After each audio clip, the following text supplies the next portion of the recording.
আচ্ছা আমরা আমাদের পয়সার কোনো প্রয়োজন নেই, ঠিক আছে। আপনি যদি সেফটি মানে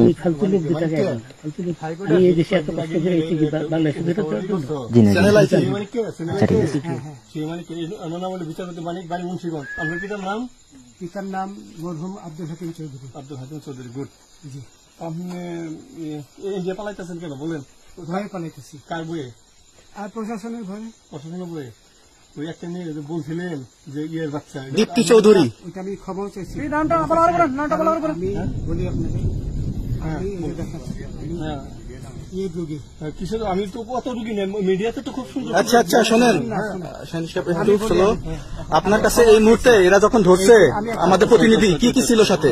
আমার সাথে কি কি ছিল এটা বলেন। আমার সাথে ছিল ব্রিটিশ পাসপোর্ট, বাংলা পাসপোর্ট, টাকা টাকা আর কটা ই কার্ড, ডেবিট কার্ড আর ই কার্ড কি বলে। আচ্ছা, কালকে যে টাকাগুলো ছিল, আজকে কোনো টাকা ছিল সাথে? আজকে ছিল না, আজকে যে কত বাংলাগুলা, হ্যাঁ 40,000 টাকা আজকে আজকে হ্যাঁ আজকে যেটা। কয় টাকা ছিল দেখেনি? এই দেখেন 40,000 টাকা ছিল।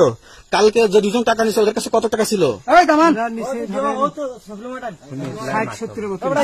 60-70 লাখ।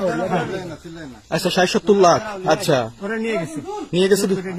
নৌকালাও সাথে নিয়ে নিছে? নৌকালা এবং ওই লোক দুইজন সাথে একসাথে নিছে না? ওই দুই ছোকরা নিছে। নৌকালা কেউ আছে?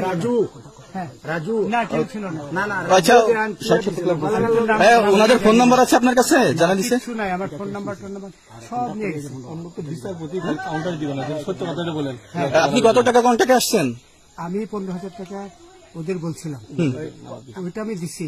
কিন্তু পরে দুই ছেলে আমার মাইরা ধইরা এই মাইকটা কোন জায়গায় মারছে ভাইয়া? বর্ডারে আনিয়ে মারছে না ভিতরে? তারের ভিতরে, ইন্ডিয়ার ভিতরে? ইন্ডিয়ার ভিতরে। আমরা তো ইয়ের নামে আমাদের বাংলাদেশের অনেক ইয়ের নামে আমরা অনেক অন্যায় করতাম, জুলুম করতাম, এটা সঠিক? আমি জুলুম করি নাই। আচ্ছা, এগুলো আইন প্রক্রিয়া চলবে, এগুলো আমরা কিছু কথা বলতে পারি না। শোনেন ভাই, হিসাবে